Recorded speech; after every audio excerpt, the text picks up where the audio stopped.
ये तकरीर गौसे आजम कर रहे हैं मजमे में। एक बंदा बिल्कुल गौसे आजम को समझ नहीं पाया। मैंने कहा ना, वलियों की हर बात, नबियों की हर बात बंदे के समझ में नहीं आती, और जो समझ में ना आए उसी को नबी कर दे तो मोजज़ा कहा जाता है, वली कर दे तो करामत कहा जाता है। अब गौसे आजम जिलानी बगदादी है। एक आदमी मजमे से उठा जाने लगा, तकरीर को बीच में छोड़ के जाने लगा और जाते जाते बड़बड़ाने लगा। किसी ने रास्ते में पूछा, भाई तू गया था गौसे आजम की तकरीर सुनने, जा क्यों रहा है वापस? वो कहने लगा, इतना बड़ा बड़ा झूठ बोल रहे हैं अब्दुल कादिर जिलानी कि मक्के से बैतुल मुकद्दस का रास्ता 1 महीने का है, और ये कह रहे नबी उठे, बैतुल मुकद्दस पहुंच गए, वहां से पहला आसमान, दूसरा, तीसरा, पूरी कायनात का जर्रा जर्रा जहां जहां अल्लाह लेके गया मुस्तफा, वो सब घूम के चले आए, और जंजीर हिल रही थी, बिस्तर गर्म था। वो कहने लगा, ये झूठ ही अगर सुनना है तो इससे अच्छा है कि चलो सो जाया जाए। झूठ सुनने से अच्छा ये है चलो सो जाए। इतना कैसे हो सकता? थोड़े से वक्त में इतना लंबा सफर तो हो ही नहीं सकता। ये सोचते हुए मजमे से निकल के बाहर चला गया। घर पहुंचा तो बीवी ने पूछा, क्या हो गया, गए थे तकरीर सुनने, वापस क्यों आ गए? कहने लगा, देखो ज्यादा दिमाग खराब मत करो, मामला बहुत गड़बड़ है। अरे इतना बड़ा बड़ा झूठ अब्दुल कादिर बोल रहे हैं, उस झूठ सुनने से अच्छा ये मैं घर चला आया। बीवी समझ गई कि गौसे आजम की कोई बात इसके दिमाग से बाहर हो गई है, ये समझ नहीं पाया है, इसलिए उन पे झूठे होने का इल्जाम लगा रहा है। आज भी ये जाहिल लोग गौसे आजम की अजमत को समझ नहीं पाते, वलियों के मकाम को समझ नहीं पाते हैं, तो उन पर इल्जाम लगाते हैं। वो हमें पुजारी कहते हैं कि तुम लोग कब्र पूजते हो। कब्र, हमने कहा मुल्ला जी कान खोल के सुन लो, पूजना और है, चूमना और है। अगर हर चूमना पूजना हो जाएगा तो बाप अपने बेटे को चूमता है, माँ अपनी बेटी को चूमती है, बहन अपने भाई का बोसा लेती है। ये बोसा लेना शरीयत में जायज है और पूजा करना शरीयत में हराम है। इसलिए हम वलियों की बारगाहों में जाते हैं ना, तो पूजा करने नहीं जाते, हम तो वलियों की बारगाहों में फैज लेने के लिए जाते हैं, बरकत हासिल करने के लिए जाते हैं। अब थोड़ी सी तवज्जो करें।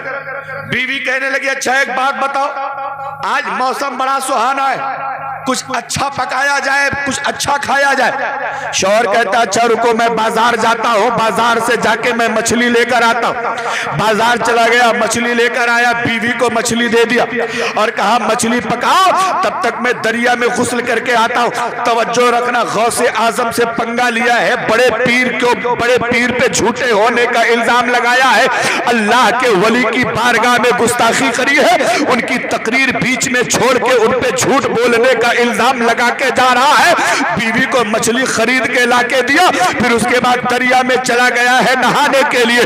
बीवी मछली बनाने में लग गई, ये बंदा दरिया पे नहाने के लिए गया, कपड़ा उतार के दरिया के किनारे रखा और दरिया में डुबकी लगाई। गोता खाते खाते, डुबकी लगाते लगाते दरिया के उस पार निकला तो अल्लाह ने लड़का से उसको लड़की बना दी। क्या बात है, लड़का से लड़की बनी। अब बहुत टेंशन, कपड़ा है उस पार, निकल आया है इस पार। अब जब अपने बदन को देख रहा है तो मार शर्म से पानी पानी, हाय रे मेरे मौला, अच्छे भले हम लड़के थे, ये तो लड़की बन गए। अब बहुत टेंशन में पानी में छुपा छुपा बैठा है, निकल नहीं रहा है। एक बादशाह उधर से गुजर रहा था, उसने देखा एक बड़ी खूबसूरत लड़की नंगे नहा रही है ना, उसने अपनी चादर दे दिया, बोला लो ये चादर ओढ़ लो, ओढ़ के बाहर आ जाओ। वो चादर ओढ़ के बंदा बाहर आया ना तो बहुत शर्मा रहा है। बादशाह ने पूछा, कोई तुम्हारे आगे पीछे है, कोई तुम्हारे साथ है? कहने लगा, ना ना कोई मेरे साथ नहीं है।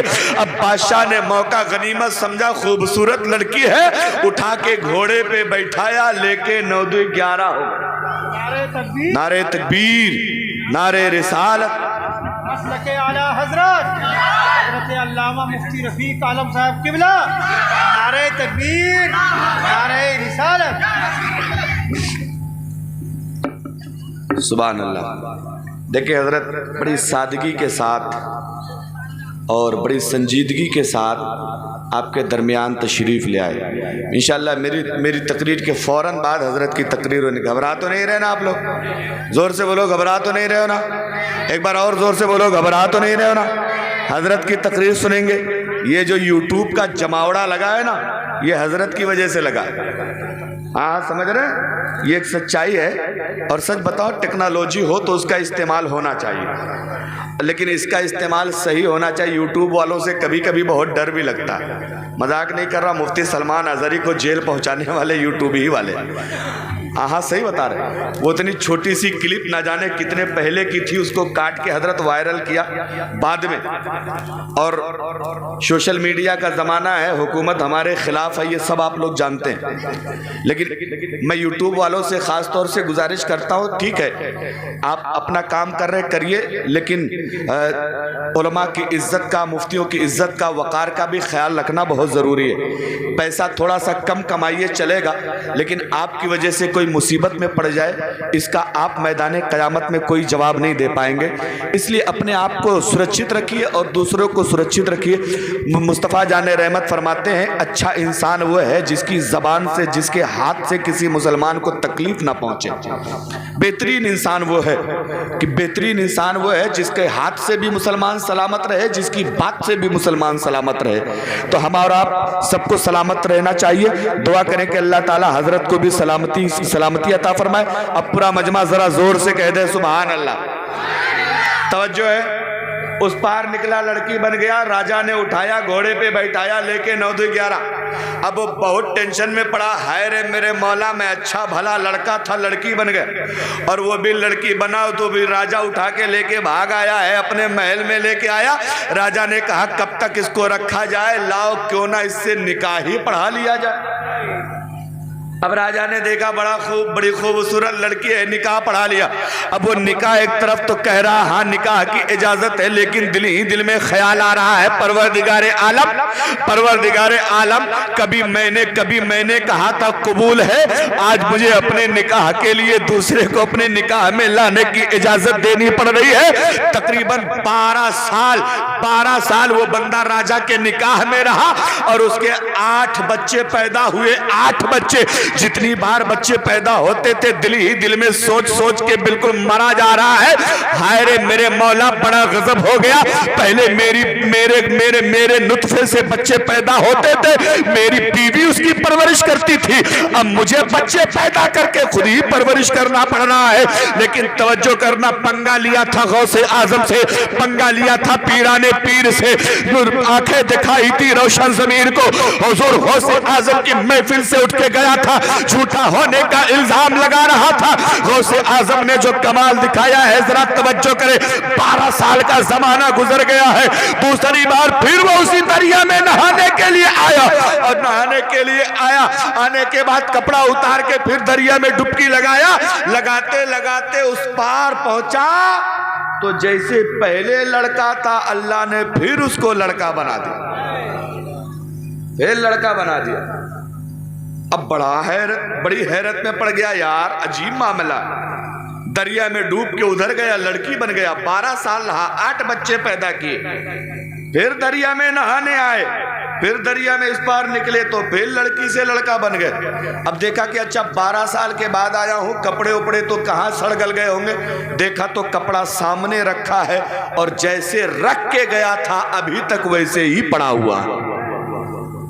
अब जरा सोचिए, फिर सोचने लगा अच्छा चलो 12 साल के बाद आया हूं, न जाने बीवी कहाँ गई होगी, बच्चे कहाँ गए होंगे, घर का क्या हाल होगा कुछ पता नहीं। लेकिन डरते डरते जब घर के दरवाजे पे पहुंचा ना तो क्या देखा, बीवी मछली काट रही है।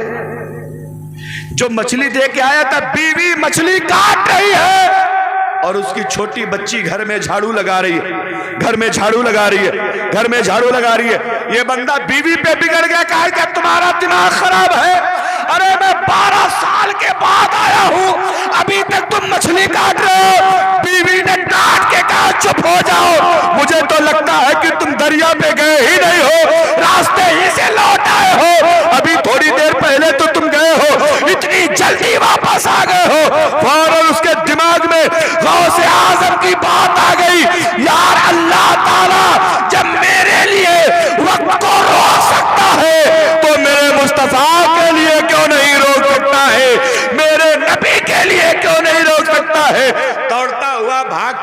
गौसे आजम की बारगाह में, हाथ जोड़ के कहता है, ओ हुजूर वाला माफ कर दीजिए, हम तो समझ ही नहीं पाए थे, हमारी समझने की गलती थी, आपने हमें दिखा दिया है। अब जब मेरे साथ ऐसा हो सकता है तो मुस्तफा जाने रहमत के लिए भी अल्लाह ने वक्त को रोक दिया। इसलिए वो मेरे भाइयों, वलियों की बारगाहों से मिलता सब है, बस फर्क ये है कि मांगने का ढंग होना चाहिए, मांगने का तरीका होना चाहिए। एक बंदा कहाँ चला गया? ख्वाजा साहब के पास। ख्वाजा साहब के पास गया और अकीदे का वहाबी था, उसको भी ले गया। एक सुन्नी मुसलमान ख्वाजा साहब क्या गया ना, तो उसका एक दोस्त वहाबी था, दोनों उसको भी ले गया, भाई चलो चलते हैं। वहाबी ने तो पहले मना किया कि नहीं जाएंगे, नहीं जाएंगे, लेकिन बाद में उसने कहा कि भैया खर्चा मेरा, आना मेरा, जाना मेरा, सब कुछ मेरा, तुम चलो। तो फ्री के चक्कर में चला गया ख्वाजा साहब की बारगाह में। अब ख्वाजा साहब की बारगाह में वो बंदा खड़ा, बोला तुम जाओ फातिहा पढ़ने, मैं नहीं जाऊंगा। अरे ये मर गए होंगे, सड़ गए होंगे, गल गए होंगे, तुम इनकी बारगाह में जा रहे हो। लेकिन सुन्नी है, सुन्नी, चादर लिया है, फूल लिया है, सर पे रखा है, मोहब्बत से ख्वाजा साहब की बारगाह में हाजिर हो गए। अब वो सुन्नी ख्वाजा साहब की बारगाह में खड़ा होकर दुआएं कर रहा, और ये डबल बारह कंपनी वाला बाहर खड़ा होकर तमाशा देख रहा। इतने में देखा एक फकीर मांगने वाला ख्वाजा साहब के मजार के चारों तरफ घूम घूम के कह रहा है, ख्वाजा 5 रुपया दे दे, ख्वाजा 5 रुपया दे दे, ख्वाजा 5 रुपया दे दे। पूरा एक चक्कर लगाया, लेकिन किसी ने 5 रुपया नहीं दिया। थोड़ी देर के बाद दूसरा चक्कर लगा रहा है, किसी ने 5 रुपया नहीं दिया। तीसरा चक्कर लगाया, किसी ने 5 रुपया नहीं दिया।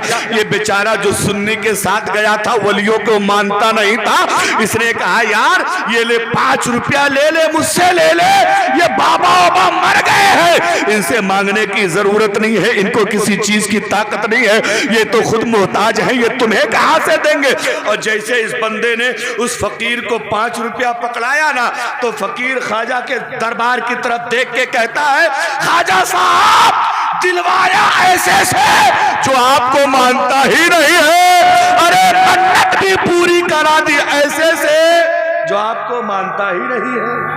अब ये बेचारा डबल बारह कंपनी वाला बहुत परेशान, हाय रे मेरे मौला ये क्या हो गया, न मैंने इससे कभी मुलाकात की, ना कोई भेंट है, ना जान पहचान है, ये मुझे कैसे जानता है कि मैं नहीं मानता हूँ ख्वाजा साहब को। इतना कह के फकीर 5 रुपया लिया, लेके चला गया। अब इतने में सुन्नी फातिहा पढ़ के ख्वाजा साहब के मजार से बाहर निकला ना, तो निकलने के बाद जब आया तो ये बेचारा बहुत परेशान, वो कहने लगा, अच्छा एक बात बताओ, मैं पहली बार अजमेर आया हूँ, तुम्हारे साथ आया हूँ, अजमेर में मुझे कोई जानता नहीं है, या तो तुम मेरे बारे में जानते हो या मैं मेरे बारे में जानता हूं, या तो हमारा रब जानता है। इस बंदे फकीर को कैसे पता चला कि मैं ख्वाजा को नहीं मानता हूं? बताओ तो सही, ये मेरे मुंह पे कह के चला गया है, ख्वाजा साहब ऐसे बंदे से मेरी मन्नत पूरी करवाई है जो आपको मानता ही नहीं है। बताओ जरा, आखिर इसको कैसे पता चला कि मैं ख्वाजा साहब को नहीं मानता हूं? सुन्नी सीना चौड़ा कह के कहता है, यार तुम्हें पता नहीं है, वलियों की बारगाहों में रहने वाला फकीर भी अल्लाह वाला हो जाता है, अल्लाह का करीबी हो जाता है।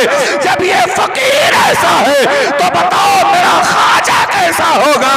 और जब ख्वाजा का ये मकाम है तो मेरे मुस्तफा का मकाम क्या होगा? नारे तकबीर, नारे रिसालत, अज़मते मुस्तफा, अज़मते मुस्तफा, जश्न ईद मिलादुन नबी, नारे तकबीर, नारे रिसालत। इसलिए मेरे भाइयों, वलियों से लगे रहो। दुनिया तुम्हें न जाने क्या क्या बताएगी, क्या क्या समझाएगी। उनसे कह दो तुम्हें तुम्हारा वाला मुबारक हो, हमें हमारा वाला मुबारक। और एक बात बहुत गारंटी से कह के जा रहा हूं, मुझसे गांव वालों, एक भी वली उस पार्टी में है ही नहीं। पूरी गारंटी के साथ कह रहा हूं, ये दर्जनों कैमरे चल रहे हैं, एक भी वली उनमें कोई दिखा दो तो हम मान जाए। जितने वली हैं हिंदुस्तान में, पाकिस्तान में, नेपाल में, बांग्लादेश में, जापान में, भूटान में, चीन में, जहाँ कहीं भी पूरी दुनिया में जितने वली हैं सब के सब अल्हम्दुलिल्लाह सुन्नी हैं, मजहब अहले सुन्नत वाले। उधर वाले कोई है ही नहीं, और जब उधर वाले हैं ही नहीं तो बेचारे जाएं कहाँ, समझ रहे? इसलिए वलियों से रिश्ता मजबूत रखें, अपने आप को वलियों के दामन से लगा के रखें, वलियों के उसूल पे चलते रहें और दीन की शरीयत की पाबंदी करते रहें। और एक आखिरी ऐलान करके मैं गुफ्तगू ख़त्म करूं। ये वक्त जो चल रहा है ये बहुत कीमती है। कैसे कीमती है ज़रा सुनिए, वक्त कैसे कीमती है। आने वाले दिसंबर की 5 तारीख तक एक हमको अल्टीमेटम दिया गया, जितनी भी दरगाह है, जितने भी कब्रिस्तान हैं, जितनी ईदगाहें हैं, जितने करबला की ज़मीनें हैं, इन सब को जाके आप वक्फ बोर्ड में रजिस्टर करवा लीजिए। अगर नहीं करवाए हैं तो अभी वक्त है। अगर आपने 5 दिसंबर तक ये काम नहीं किया तो फिर 5 दिसंबर के बाद वो ज़मीन सरकारी मान ली जाएगी। फिर आपका कोई दावा, कोई धरना प्रदर्शन, आपका कोई कहीं आपकी कोई सुनवाई नहीं होगी। इसलिए मेरी आप लोगों से गुजारिश है, मूसे गांव के मेरे भाइयों, अगर आपकी कब्रिस्तान रजिस्टर्ड ना हो, आपके करबला की ज़मीन रजिस्टर ना हो, आपका ईदगाह रजिस्टर ना हो, आपके खानकाहें रजिस्टर ना हो, मस्जिद मदरसा ना हो, तो उसको ज़रूर करवाइए, ज़रूर करवाइए। हम कागज़ों में बहुत पीछे रहते हैं, कल हमारे लिए बहुत दिक्कत हो जाएगी और फिर हमारी सुनने वाला कोई नहीं होगा। एक बात। और दूसरी बात यह है कि प्रधानी का इलेक्शन आने वाला है ना, आपके यहाँ भी प्रधानी होगी। प्रधानी का एक वोट आपके 5 साल की जिंदगी तय करेगा। आपका एक वोट आने वाला 5 साल तय करेगा आपके लिए। इसलिए पानी पियो छान के, प्रधान चुनो पहचान के। अब प्रधान के सपोर्टर लोग जो यहाँ बैठे होंगे या कोई प्रधान का उम्मीदवार बैठा होगा ना, जितना हड़प गबन घोटाला किए हो, कब्र में पीठ ठीक ठाक करके जाना, कब्र में मारते मारते फरिश्ते तुम्हारी चमड़ी उधेड़ देंगे। तुम्हें नाली बनाने में मसाला लगाना था 6 एक का, तुमने मसाला लगाया है 12 एक का। तुम्हें शौचालय के पैसे मिल रहे थे गरीब को 12,000, तुमने 2,000 उसमें से भी घोटाला करके खा लिया है। तुमने खड़ंजे में ईंट लगवानी थी अव्वल वाली, तुमने खड़ंजे में ईंट लगवाया है पीली वाली।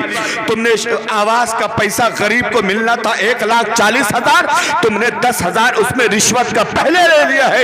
याद रखना, तुम्हारी इन सारी हरकतों को कोई देखे ना देखे, खुदा देख रहा, खुदा नहीं देख रहा। अच्छा, प्रधानों की बहुत गलती नहीं है, गलती तो पब्लिक की भी है। ये भी 4 प्रधान खड़े हैं तो चारों से पैसा ले लेती है। हाँ, प्रधान जी 5 वोट है, सब तुम्ही को 10,000 लाओ। वो प्रधान दूसरा मुड़ा बेल बोले, प्रधान जी हम तो तुम्हारी तरफ हैं। अरे तुम टेंशन ना लियो, हम तो उनका बेवकूफ़ बना रहे थे। इनसे भी ले लिया, सबसे लेके खा गए। याद रखना, तुम्हारी इन हरकतों को कोई देखे ना देखे, खुदा, जोर से बोलो खुदा।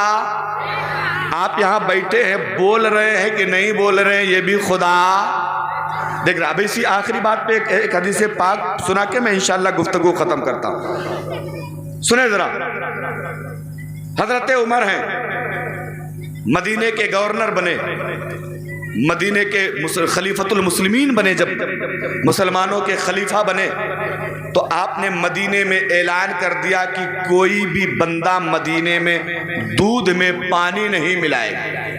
क्या ऐलान किया? जोर से बोले, दूध में पानी। अच्छा, खाली मिलावट दूध ही में थोड़ी होती है, मिलावट तो बर्फी में भी होती है, छेना रसगुल्ला में भी होती है, काला जाम में भी होती है, पनीर में भी होती है, तेल में भी होती है। तो ये मिलावट किसी भी चीज़ में जायज़ नहीं है। हाँ, ये इस तरह का मिलाना कि लोगों को धोखा देना हो तो ये जायज़ नहीं। हजरत उमर ने ऐलान कर दिया कि मदीने में कोई बंदा दूध में पानी नहीं मिलाएगा, दूध में पानी नहीं मिलाएगा, दूध में पानी नहीं मिलाएगा। ये ऐलान पूरे मदीने में फैला दिया गया। और हजरत उमर जब हुकूमत करते थे, सियासत करते थे, तो जरा देखिए अंदाज क्या होता था। हजरत उमर रात में अपना हुलिया चेंज करते थे, अपने चेहरे पे ढाटा लगाते थे, अपने चेहरे पे कपड़ा बांधते थे, सिर्फ आंखें दिखती थी, और रात के सन्नाटे में मदीने की गलियों में टहलते थे। क्यों? सिर्फ इसलिए टहलते थे कोई गरीब पे कोई जालिम जुल्म ना कर रहा हो, कहीं मदीने में कोई चोर चोरी ना कर रहा हो, कहीं ऐसा ना हो कोई मदीने में भूखा सो रहा हो, कहीं ऐसा ना हो तो कोई बीमार तड़प रहा है जिसको दवा की जरूरत हो। ये सब करने के लिए हजरत उमर मदीने की गलियों में अपनी रियाया, अपनी पब्लिक को फायदा पहुंचाने के लिए मदीने की गलियों में गश्त लगा रहे हैं, टहल रहे हैं। एक दिन पहले ऐलान किया है कि कोई बंदा मदीने में दूध में पानी नहीं मिलाएगा, और रात में टहल रहे हैं तो क्या देखा? रात का सन्नाटा है, रात का अंधेरा है, रात की तन्हाई है। एक घर में दो औरतों के बात करने की आवाज आ रही है, दो औरतें आपस में बात कर रही है। हजरत उमर को लगा शायद घर में कोई परेशानी है, घर में कोई मुसीबत है। हजरत उमर करीब चले गए, हजरत उमर आगे चले गए, दीवार से कान लगा के सुनने लगे कि लाओ जरा देखे तो सही घर में कोई दिक्कत तो नहीं है, कोई परेशानी तो नहीं है। जब दीवार से कान लगाया तो सुनाई पड़ रहा है, माँ अपनी बेटी को बिस्तर से उठा रही है, माँ अपनी बेटी को नींद से जगा रही है, और माँ ये कह रही है बेटी उठ जाओ, मदीने में अजान होने वाली है, मदीने में सुबह होने वाली है, जल्दी से उठो, जानवर का दूध निकालो और सुबह होने से पहले दूध में पानी मिला दो ताकि दूध ज्यादा हो जाएगा, बिकेगा तो मुनाफा ज्यादा मिल जाए। ये ऐलान कर दिया। माँ ने अपनी बेटी से कह दिया, बेटी कहने लगी अम्मा क्या तुम्हें हजरत उमर का ऐलान याद नहीं है? अभी हजरत उमर ने तो रात ही में कल ही तो ऐलान करवाया था कि कोई बंदा दूध में पानी नहीं मिलाएगा, और तुम मुझसे दूध में पानी मिलाने की बात कर रही हो। माँ कहने लगी बेटा तुम्हें क्या पता चले, उमर को क्या मालूम कि हमने दूध में पानी मिलाया कि नहीं मिलाया? उमर तो अपने घर में होंगे, उमर थोड़ी देख रहे हैं कि हमने पानी मिलाया है कि नहीं मिलाया। ये बातें हजरत उमर खुद ही अपने कान से खड़े खड़े दरवाजे के करीब सुन रहे हैं। अब तवज्जो करना, बेटियां कैसी होती हैं और होनी कैसी चाहिए, जरा तवज्जो करना। बेटी अपने बिस्तर पे लेटी है, इनकार कर देती है, अम्मा मैं दूध में पानी नहीं मिलाऊंगी। माँ ने कहा बेटी ऐसा क्यों? अब बेटी का जवाब सुनो मुंह से, गांव वालों तुम्हारा ईमान ताजा हो जाएगा। बेटी कहती है अम्मा रात का सन्नाटा है, रात की तारीकी है, रात की तन्हाई है, हमारा अकेला घर है, देखने वाला कोई नहीं है, फिर भी मैं दूध में पानी नहीं मिलाऊंगी। माँ ने कहा बेटे क्यों? बेटी कहती अम्मा रात की तन्हाई में, रात के सन्नाटे में कोई देखे ना देखे खुदा देख रहा है, मैं दूध में पानी नहीं मिलाऊंगी, इसलिए उमर देखे ना देखे उमर का खुदा देख रहा है, इसलिए मैं दूध में पानी नहीं मिलाऊंगी। अब इतना जब जवाब सुना ना तो हजरत उमर ने अपना हाथ रब की बारगाह में उठाया और अर्ज करते हैं परवरदिगार जब तक मदीने में ऐसी बेटियां जन्म लेती रहेंगी तब तक उमर की हुकूमत को कोई खतरा हो ही नहीं सकता है। अब आओ जरा तवज्जो करो, इतने में मदीने में फजर की अजान हो गई है। हजरत उमर नमाज पढ़ने के लिए मस्जिद गए, नमाज पढ़ के वापस लौटे तो दुनिया अपने घर जाती है। हजरत उमर उसी दूध वाली औरत के घर चले गए, उसी औरत के घर गए। सुबह होते ही दरवाजा खटखटाया, अंदर से आवाज आई कौन? जवाब मिलता उमर। अब जैसी उमर का नाम सुना ना वो औरत थर थर कांपने लगी, हाय रे मेरे बाप बड़ा गजब हो गया, अभी रात में हमने कहा था दूध में पानी मिलाओ, सुबह उमर घर आ गए हैं, सुबह उमर दरवाजे पर आ गए हैं, अब तो बड़ा बुरा हाल हो जाएगा। डरते डरते दरवाजा खोला, पर्दे के पीछे से सलाम करके कहती हुजूर बताएं कैसे आना हुआ है, आपने जहमत क्यों फरमाई, आप हमें इशारा कर दे हम आपके घर चले आते। हजरत उमर कहते तू चली जा, तुझसे बात नहीं करना, उस लड़की को बुलाओ जिससे रात में तुम बात कर रही थी, उसको बुलाओ जिससे तुम बात कर रहे थे। अब तो वो बहुत चक्कर में पड़ गई, लगभग किसी ने पक्की मुखबरी कर दी, पक्की खबर है इनको कि मैं रात में किससे बात कर रही। लड़की आई, हजरत उमर से सलाम, पर्दे के पीछे से सलाम करके कहते हुजूर फरमाएं कैसे तशरीफ आ रही हो, कैसे आपने जहमत फरमाई, गरीब के घर पे कैसे आना हुआ। हजरत उमर ने रात वाली पूरी बात बताई और कहते बेटी सुन, कोई ज़बरदस्ती नहीं है, कोई दबाव नहीं है, कोई प्रेशर नहीं है, मैं ये चाहता हूँ मेरा एक बेटा है, मैं अपने बेटे से तेरा निकाह करना चाहता हूँ। सुभान अल्लाह। जरा तवज्जो दे, हजरत उमर जैसा खलीफा 36 लाख मुरब्बा किलोमीटर का हाकिम और बेटे का रिश्ता लेके गरीब दूध वाले के घर पहुंच गए। पहले तो बच्ची शर्माई, बाद में कहते हुजूर कौन नहीं चाहेगा कि उमर के घर की बहू बन जाए, कौन नहीं चाहेगा कि उमर के घर चली जाए। अब आओ जरा, शादी तय हो गई, बात फिक्स हो गई, शादी का दिन आ गया, निकाह हो गया। निकाह होके वो बहू पहुंच गई है हजरत उमर के घर।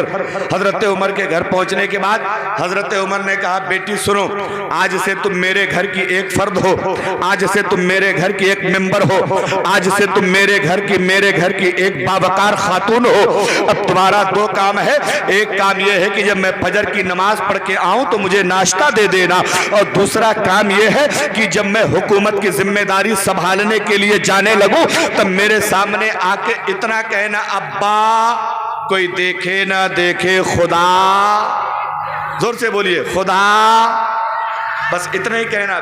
वो औरत बहू कहती है ठीक है। हजरत उमर नमाज फजर पढ़ के आए, हजरत उमर नमाज पढ़ के आए, बहू ने नाश्ता दे दिया। और जब हजरत उमर जाने लगे हुकूमत की जिम्मेदारी संभालने के लिए तो बहू सामने आके खड़ी हो गई, कहने लगी अब्बा कुछ याद है, अब्बा कुछ पता है।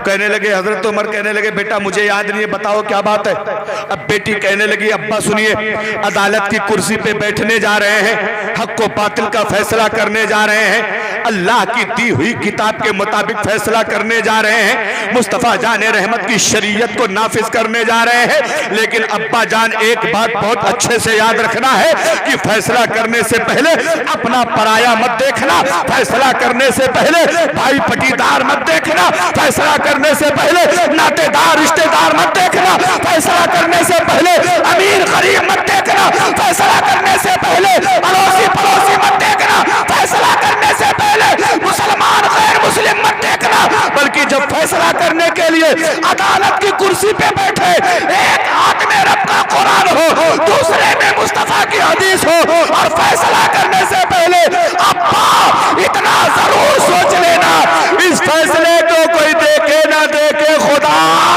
देख रहा है। फैसला करने से पहले एक बार जरूर ये सोच लेना, इस फैसले को कोई देखे ना देखे खुदा देख रहा है। आज इसी का नतीजा है कि हजरत उमर को अदालत का बादशाह कहा जाता है। दुनिया में अदालत का इतना अच्छा निजाम नहीं था। आज जो ये कचहरी वाली अदालत, जिला वाली अदालत, हाई कोर्ट, सुप्रीम कोर्ट, ये सब कुछ देन है हजरत उमर की। पहले सिर्फ बड़े बड़े शहरों में काजी रहते थे, लेकिन हजरत उमर ने देखा कि सबको मदीना आने में बड़ी परेशानी है ना, इसलिए छोटे छोटे शहरों में उन्होंने काजी बैठा दिया। आज उसी की कॉपी करके पूरी दुनिया तहसील में अपना जज बैठा देती है, जिले पे अपना जज बैठा देती है। मुझसे गांव के मेरे भाइयों ईमानदारी से बताना, तुम्हें अपना हर मुकदमा लेके अगर दिल्ली सुप्रीम कोर्ट जाना हो तो कितना मुश्किल काम है, लेकिन वही मुकदमा नानपारा और नवाबगंज में हल हो जाता है तो कितना आसान काम।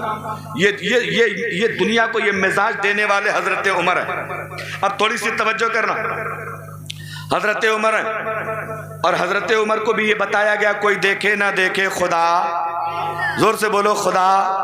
आप यहाँ बैठ के बोल रहे हैं कि नहीं बोल रहे हैं खुदा? कौन किस नीयत से बैठा है खुदा?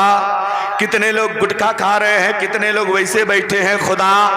मेरे लाल छोटे छोटे बच्चों तुम बैठ के मस्ती कर रहे हो, कोई देखे ना देखे खुदा देख रहा, खुदा देख रहा। अब सुनो जरा, ये सबक हमको अपने बच्चों को भी पढ़ाना चाहिए।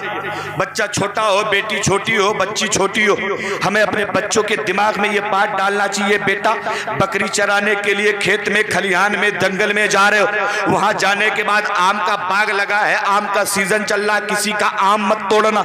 जा तो रहे हो, किसी का अमरूद मत चोरी करना। जा तो रहे हो बकरी चराने या घूमने के लिए, किसी का गन्ना चोरी मत करना, किसी की मूंगफली मत उखाड़ना, किसी का आलू मत खोद लेना, किसी की मटर फली मत तोड़ लेना, किसी की गाजर मत उखाड़ लेना। क्यों? खेत वाला देखे ना देखे, बाग वाला देखे ना देखे, खुदा देख रहा है। ये हमें अपने बच्चों को बताना चाहिए। लेकिन इसी मुंह से गांव के रोड से जब गन्ने की ट्राली निकलती है ना, गन्ने की ट्राली, तो लड़का गन्ना खींच के लेके आता है और गन्ना लेके घर पहुंचता है तो बड़ी वाली बाजी कर रहा है, लाओ लाओ लाओ लाओ लाओ तनी हमहू चूसी। अब बड़ी बाजी गन्ना चूसने में लग गई। अब वो लड़का समझ रहा हाँ हमने तो बड़ा बढ़िया काम कर दिया, गया फिर खींच लाया तो भाभी कह रही ला हमहू चूसी, अम्मा कह रही हम भी चूसे। पूरा घर गन्ना चूसने में तो पहले दिन 1 खींचा, दूसरे दिन 2 खींचा, तीसरे दिन 3 खींचा, चौथे दिन 4 खींचा, देखा पूरा घर मगन है तो 5वें दिन पूरा बोझ है उतार लाया। ये हाल है हमारे घरों का। ओ मेरे भाइयों, तुम्हारा बच्चा कोई चीज लेके बाहर से आए तो उससे पूछो कि तुम ये सामान लाए कहां से। तुम्हारा बेटा गन्ना लेकर आया था तो तुम्हें पूछना चाहिए, माँ को पूछना चाहिए था, बाप को पूछना चाहिए था, भाई और भाभी को पूछना चाहिए था, बड़ी बहन को पूछना चाहिए था, मेरा भाई जरा बता तो सही ये गन्ना लाया कहां से। अगर ये भाई कहता कि गन्ना मैंने टनाली से खींचा है तो खींच के तमाचा मारो और उससे ये बात समझा के जरूर कहना, मेरे लाल जिस टनाली से तू गन्ना खींच रहा था ट्रैक्टर वाला देखे ना देखे, गन्ने का मालिक देखे ना देखे, लेकिन खुदा देख रहा है। और हम अपने बचपने में अपने बच्चों के दिमाग में अगर ये बात बैठा देंगे तो बच्चा कल जब शराब की भट्टी पे पहुंचेगा ना, शराब की बोतल हाथ में होगी, शराब पीने की तैयारी करेगा तो फौरन माँ का बचपने का पढ़ाया हुआ सबक उसके दिमाग में आएगा और शराब की बोतल फेंकेगा और कहेगा मुझे शराब पीते हुए मेरे घर वाले, खानदान वाले, गांव वाले देखे ना देखे, खुदा देख रहा है। इसलिए हमारे अपने बच्चों को बचपने में ये बात समझा, बेटा पढ़ने जा रहे हो पेंसिल चोरी मत करना, कॉपी चोरी मत करना, जुमा पढ़ने जा रहे हो जूता चोरी मत करना। क्यों? कोई देखे ना देखे, खुदा देख रहा है। इसलिए वो मेरे भाइयों, अल्लाह ताला हमको आपको दीन सीखने समझने की तौफीक अता फरमाए। उर्से मुक़द्दस में आए हैं बाबा नूर अली शाह अलैहि रहमा के फयूज़ो बरक़ात से हम सब लोगों को और ख़ास तौर से मूसे गांव वालों को माला माल फरमाए। एक बार ज़ोर से कलमा शरीफ पढ़ लीजिए, ला इलाहा इल्लल्लाह मुहम्मदुर रसूलुल्लाह सल्लल्लाहु तआला